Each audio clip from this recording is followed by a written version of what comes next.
Welcome to the channel online Adhikari. मेरा नाम है सौरभ यादव और आज यहाँ पर हम लोग देखेंगे महाद्वीपों के अंतर्गत हम लोग आज अंटार्कटिका महाद्वीप पढ़ेंगे। हम लोग एशिया महाद्वीप पढ़ चुके हैं, अफ्रीका महाद्वीप पढ़ चुके हैं, अंटार्कटिका महाद्वीप आज पढ़ते हैं। उसके अलावा 4 महाद्वीप और बचेंगे, उसको भी हम लोग जल्दी ख़त्म कर लेंगे। उसके अलावा आपको बता दें, सौरभ ऑफिशियल टेलीग्राम की लिंक डिस्क्रिप्शन में दी गई है, उसको ज्वाइन करिए और रेगुलर क्विज में पार्टिसिपेट करिए। उसके साथ ही प्लेलिस्ट में जाइए, वहाँ पर करंट अफेयर या फिर कोई और भी सब्जेक्ट पढ़ना चाहते हैं, जैसे आप लोग हिस्ट्री वगैरह पढ़ना चाहते हैं तो पूरे तरीके से आप हिस्ट्री पढ़ सकते हैं और कम समय में पढ़ सकते हैं। और आपके एग्ज़ाम में भी ज़्यादा समय नहीं बचा है, इसलिए जोश के साथ पढ़ाई करिए। ध्यान रहे कि रिलैक्स होकर पढ़ाई करिए, ज़्यादा टेंशन लेकर पढ़ाई मत करिए, ठीक है। रिलैक्स होकर पढ़ेंगे तो आपके दिमाग में चीज़ें बैठेंगी और बार बार रिवाइज करिए। एक सब्जेक्ट को कम से कम 3-3, 4-4 बार रिवाइज करिए, तब जाकर आपके दिमाग में बैठेगा। चीज़ें बहुत ज़्यादा हैं, फैक्ट बहुत ज़्यादा हैं, इसलिए बिना रिवीजन के संभव नहीं है। तो चलिए देखते हैं। अभी देखिए अंटार्कटिका महाद्वीप है, पूरे तरीके से यहाँ पर बर्फ़ है, ये आप देख सकते हैं।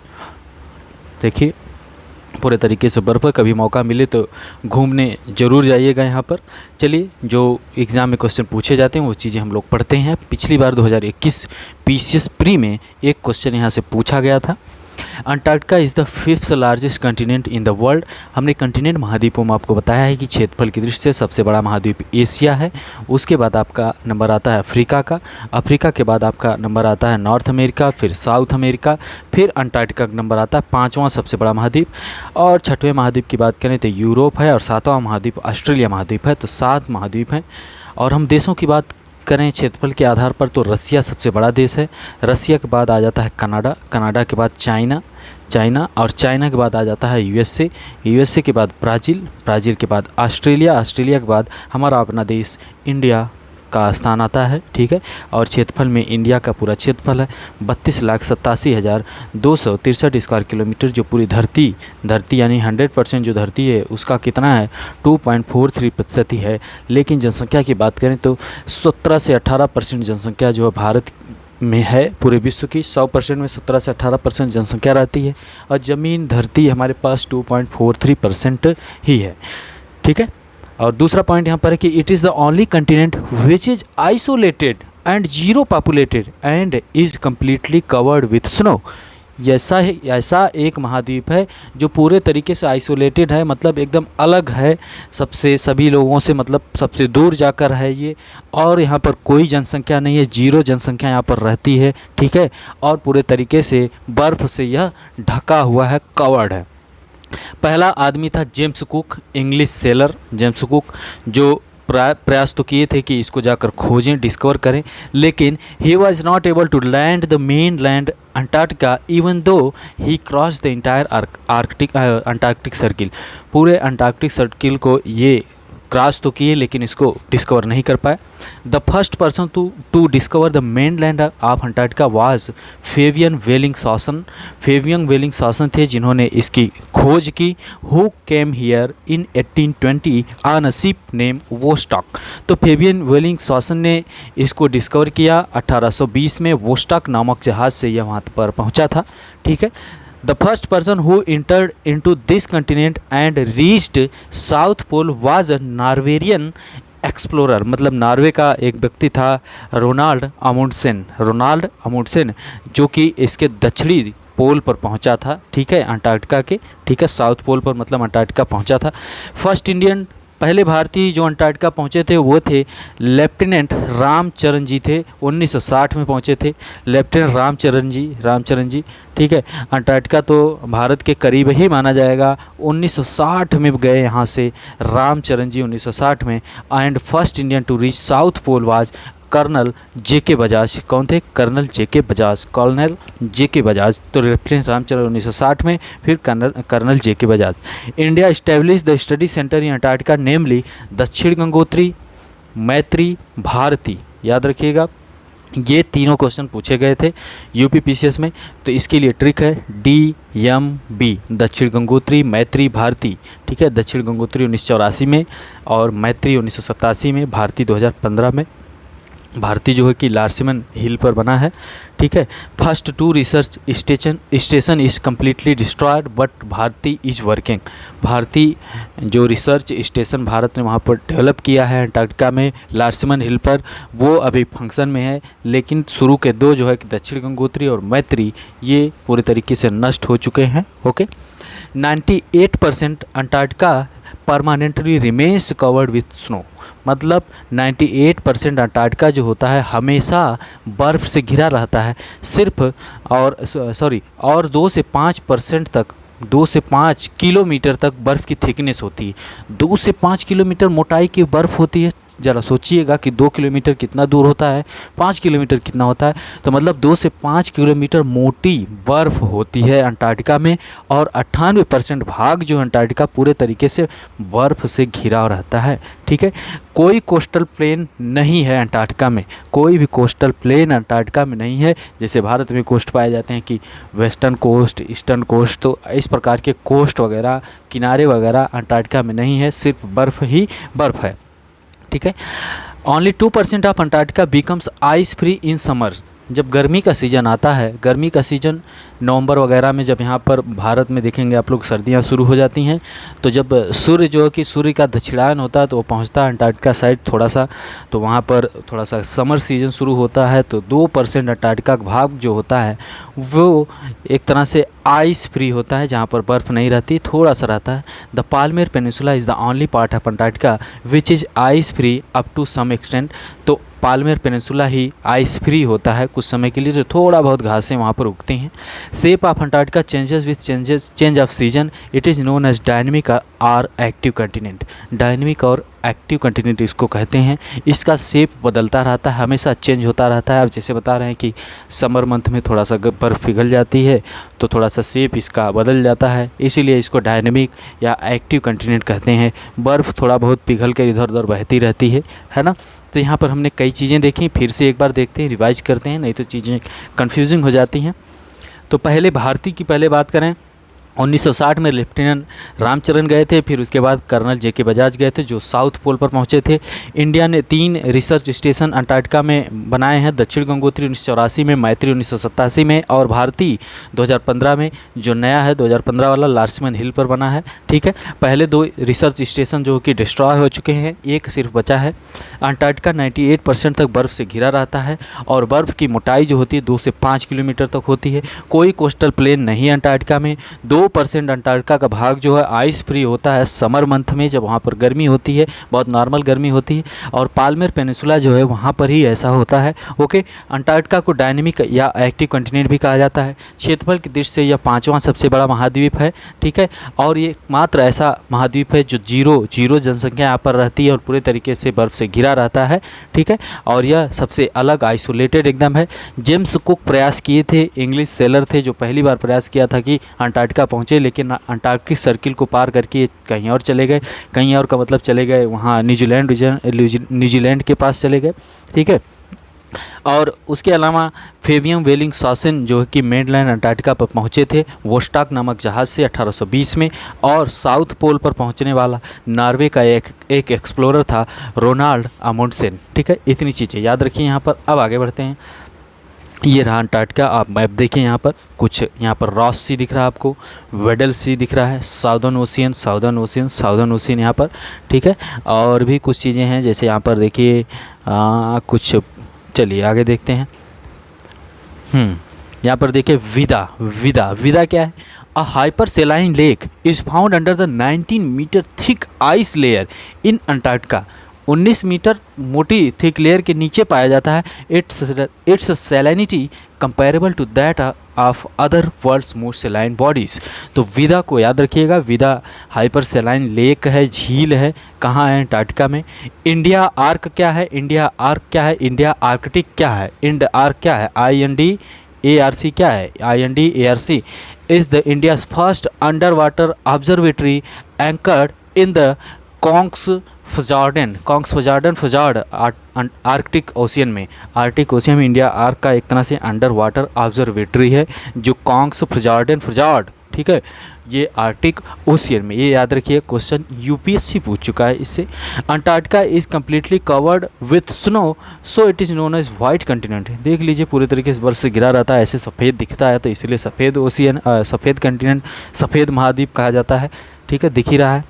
The continent has offered immense opportunities to the scientists to collect and analyze information about the earth, and hence it is also known as continent dedicated to science।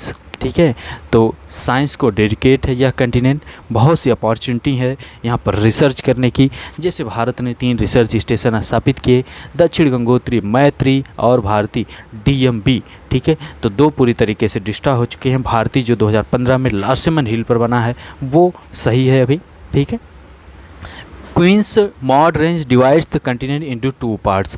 Queen's Maud ये लैंड है, ये range जो है कि इसको 2 भागों में divide करती है अंटार्कटिका को। The highest peak here is mount Wilson massive, सबसे ऊंची चोटी है mount Wilson massive. Mount Wilson massive क्या है? सबसे ऊंची चोटी है अंटार्कटिका में। Mount Erebus is the only active volcano in Antarctica. Antarctica में सिर्फ एकमात्र सक्रिय ज्वालामुखी है, क्या नाम उसका? माउंट इरेबस, याद रखिएगा। Antarctica is surrounded by 3 oceans, Indian ocean, Hind महासागर, पैसिफिक ओशियन, प्रशांत महासागर और अटलांटिक ओशियन से घिरा हुआ है। तो अंटार्कटिका 3 ओशियन से, महासागरों से घिरा हुआ है। इंडियन ओशियन, हिंद महासागर, पैसिफिक ओशियन, प्रशांत महासागर और अटलांटिक ओशियन यानी अटलांटिक महासागर से घिरा हुआ है। The southern part of these oceans together called as southern ocean, ठीक है, और Antarctic ocean. Its temperature remains below 4 degree Celsius, 4 degree Celsius से नीचे ही टेम्परेचर रहता है अंटार्कटिका का। Weddell sea and Ross sea are part of Antarctic ocean. तो पूछा जा सकता है कि वेडल सी कहाँ पर है? ये देखिए, रॉस सी इधर है, इधर वेडल सी है, ये पार्ट है किसका? अंटार्कटिक ओशियन का। In Antarctica the sun is not seen from 22 March to 23 September. 22 मार्च से 23 सितंबर तक सूर्य दिखाई ही नहीं देता है अंटार्कटिका में। बहुत नॉर्मल सी रोशनी आती होगी, लेकिन यहाँ पर सूर्य एकदम दिखाई नहीं देता अंटार्कटिका में, यानी पूरे तरीके से अंधेरा भी रहता होगा अंटार्कटिका में। लेकिन सूरज कभी डूबता ही नहीं है 24 सितंबर से 21 मार्च तक। सूरज कभी डूबता ही नहीं है 24 सितंबर से 21 मार्च तक। सूर्य का जब दक्षिणायन होता है तब जाकर देखेंगे आप कि हमारे भारत में सर्दियों का मौसम होता है, उत्तरी भारत में, तो उसी समय जब दक्षिण की साइड जाता है तो अंटार्कटिका में भी उसकी रोशनी पहुंचती है, यानी 24 सितंबर से 21 मार्च तक सूर्य जो है कि वहां पर डूबता नहीं है, और यही वहां पर समर सीजन हो जाता है। नवंबर से फरवरी का महीना मेजर समर सीजन है अंटार्कटिका में। In Antarctica sun rays are so slant होती हैं, बहुत तिरछी होती हैं, that they are not able to warm the air यानी हवा को गर्म ही नहीं कर पाती, इतनी स्लैंट होती हैं, इतना ऐसे तिरछी सनरेज होती हैं। ठीक है, आप देखिएगा, यूट्यूब पर सर्च करिएगा, आपको दिखेगा कि कैसे नॉर्वे वगैरह में किस प्रकार से सूर्य दिखाई देता है। तो वहाँ पर देखेंगे तो ऐसे सूरज ऐसे ही जाता, कभी डूबता नहीं है कुछ सीजन में। ठीक है, और ऐसे कुछ सीजन होते हैं जहाँ पर कभी मतलब उगता ही नहीं है, तो ऐसा भी है, वहाँ पर देख सकते हैं आप लोग, यूट्यूब पर देखिएगा, अच्छा भी लगेगा। The lowest temperature of the world was recorded at Vostok in Antarctica -93.2 degree Celsius. Vostok Antarctica में लोवेस्ट टेम्परेचर, वोस्टॉक अंटार्कटिका में सबसे कम टेम्परेचर 93.2 डिग्री सेल्सियस। इतना टेम्परेचर तो बहुत मुश्किल हो जाएगी। जब भारत में, नॉर्थ इंडिया में 4 डिग्री 7 डिग्री होता है, सबकी हालत ख़राब हो जाती है। उसके अलावा 25 से 26 डिग्री 28 डिग्री तक टेम्परेचर चला जाता है आपके लद्दाख वगैरह में, जहां भारतीय आर्मी के जवान वहां पर रहते हैं। तो ये -93.2 डिग्री सेल्सियस तो बहुत बड़ी बात हो गई। The lowest annual temperature is found at the pole of cold in Antarctica. Ross C world largest marine protected area है। रॉस सी जो है कि विश्व का सबसे बड़ा मैराइन प्रोटेक्टेड एरिया है रॉस सी। ठीक है, रॉस सी विश्व का सबसे बड़ा मैराइन प्रोटेक्टेड एरिया है Ross Sea. Okay, lichen and moss are the main vegetation found in Antarctica. अगर पेड़ पौधों की बात करें तो यही वेजिटेशन है, लाइचन और मॉस वगैरह यही सब मेन वेजिटेशन है। ठीक है, अंटार्कटिका में albatross and petrels are the flying sea bird found in coastal area of Antarctica. तो अल्बाट्रॉस अल्बाट्रॉस पूछा जा सकता है, अल्बाट्रॉस और पेट्रेल्स ये फ्लाइंग सी बर्ड कहाँ पर पाई जाती है, तो ये अंटार्कटिका में पाई जाती हैं। ये देखिए और ये देखिए, ठीक है। ये कुछ सीज़न में जब थोड़ा बहुत घास वगैरह होती है समर सीज़न में, तभी ये लोग ज़्यादा दिखते होंगे, बाकी रहते तो हैं ही वहाँ पर। अल्बाट्रॉस और पेट्रेल्स ये उसी माहौल में जिस प्रकार का वहाँ पर टेम्परेचर है उसी प्रकार के इनके शरीर की संरचनाएँ भी होंगी, ठीक है। अब बाकी इस आदमी से तो परिचित हैं ही आप लोग। ये सामने देखिए 4 लोग खड़े हैं, पता नहीं क्या ढूंढ रहे हैं और दिखता कुछ नहीं है वहाँ पे, लेकिन देख रहे हैं सब। ये पेंगुइन है, फ्लाइटलेस बर्ड हैं, is the characteristics of Antarctica. ये बहुत ग्रुपिंग में रहते हैं, ग्रुप में रहते हैं इनको। और आप इनके बारे में एक डॉक्यूमेंट्री बनी है, अमिताभ बच्चन जी ने उसमें आवाज़ दी है, शायद हिंदी में है। और इनके बारे में देखिएगा कितना संघर्ष है वहाँ पर अंटार्कटिका में, जो भी पेंगुइन रहते हैं उनका भोजन के लिए कितना संघर्ष है, किस प्रकार से वहाँ पर अंटार्कटिका में बहुत तेज़ तूफ़ान आते हैं, बर्फीले तूफ़ान, हाँ। और krill a type of fish, ये देखिए ये मछली अंटार्कटिका में पाई जाती है। Is the only resource which can be develop. Krill lives in group called shoals, ठीक है, ग्रुप में रहते हैं जिनको सोल्स कहते हैं, ठीक है। तो ये रिल है की स्टोन स्पेसिस है ये सब, ठीक है। तो ये हो गई अंटार्कटिका से रिलेटेड। तो चलिए देख लेते हैं लाइकेन मॉस वहाँ पर पाए जाते हैं, अल्बाट्रोस, पेट्रेल्स, रिल और यहाँ पेंगुइन आपने देखा। उसके अलावा पोल ऑफ कोल्ड में अंटार्कटिका में सबसे कम टेम्परेचर होता है। रॉस सी world largest marine protected area Antarctica में। वोस्टॉक जगह पर सबसे कम टेम्परेचर है वर्ल्ड का -93.2 degree Celsius. Queens mount range डिवाइड करती है 2 बराबर भागों में अंटार्कटिका को। माउंट विंसन मैसिव जो है कि हाईएस्ट पीक है। माउंट इरेबस एकमात्र एक्टिव वोल्केनो है कहाँ, अंटार्कटिका में, ठीक है। 3 ओशियन से घिरा हुआ, Indian ocean, Pacific ocean, Atlantic ocean. Weddell sea and Ross sea are part of Antarctic ocean. Weddell sea और रॉस सी इधर, वेडल सी इधर। 22 मार्च से 23 सितंबर तक अंटार्कटिका में सूर्य नहीं दिखाई देता है। 24 सितंबर से 21 मार्च तक सूर्य कभी अस्त ही नहीं होता है। नवंबर से फरवरी तक समर सीजन है अंटार्कटिका में। विदा एक हाइपर सेलाइन लेक है अंटार्कटिका में। इंडिया आर्क जो है कि अंडर वाटर ऑब्जर्वेटरी है भारत की। अंटार्कटिका को सफ़ेद कंटिनेंट भी कहा जाता है, वाइट कंटिनेंट, क्योंकि ये पूरे तरीके से बर्फ़ से ढका रहता है। इस कंटिनेंट को साइंस के लिए डेडिकेट कर दिया गया है कि रिसर्च करो। इसी को ध्यान में रखते हुए भारत ने दक्षिण गंगोत्री, मैत्री और भारती 3 रिसर्च स्टेशन भारत ने बनाए। भारतीय रिसर्च स्टेशन जो है कि अभी फंक्शन में है, ठीक है। ये पूरी तरीके से बर्फ़ वगैरह यहाँ पर। और भी हमने देखा कि प्रथम भारतीय लेफ्टिनेंट रामचरण 1960 में गए थे और उसके बाद कर्नल जे के बजाज वहाँ पर पहुँचे थे। दक्षिण गंगोत्री 1984 में, मैत्री 1987 में, भारतीय 2015 में। 98% अंटार्कटिका पूरी तरीके से बर्फ़ से घिरा रहता है। 2 से 5 किलोमीटर मोटी बर्फ़ की चादर यहाँ पर है, ठीक है। और कोई कोस्टल प्लेन नहीं है अंटार्कटिका में। सिर्फ 2% एरिया जो है अंटार्कटिका का जो समर सीजन में आइस फ्री होता है, तो थोड़ा बहुत घास वगैरह उग जाती है वहाँ पर। ये पाल्मेर पेनिनसुला पर होता है, ठीक है। और हमेशा इसका शेप बदलता रहता है अंटार्कटिका का, इसलिए इसको डायनेमिक या एक्टिव कंटिनेंट भी कहा जाता है, एक्टिव महाद्वीप भी कहा जाता है। जेम्स कुक पहली बार प्रयास किए थे कि उसको ढूंढा जाए, लेकिन वो ढूंढ नहीं पाए थे, खोज नहीं पाए, डिस्कवर नहीं कर पाए अंटार्कटिका को। फेबियन वेलिंगशासन ये पहली बार पहुँचे थे अंटार्कटिका में 1820 में वोस्टॉक नामक जहाज़ से। और फिर उसके बाद पहुँचे दक्षिणी ध्रुव यानी साउथ पोल पर पहुँचे थे नॉर्वे के एक्सप्लोरर रोनाल्ड अमुंडसेन। तो ये रहे अंटार्कटिका से रिलेटेड पूरी जानकारी। इससे ज़्यादा जानकारी और क्या चाहिए आपको, और भी आप रिसर्च करना चाहते हैं तो आप अंटार्कटिका निकलिए कल और वहाँ पहुँचिए, कुछ रिसर्च करिए और भारत का नाम और आगे बढ़ाइए। और कुछ रिसर्च वगैरह निकालेंगे आप लोग, वहाँ पर रिसर्च वगैरह आएगी तो हम और कुछ चीज़ें आपको बताएंगे कि देखिए हाँ ये भी अंटार्कटिका में, और आपका नाम भी लिया जाएगा, ठीक है।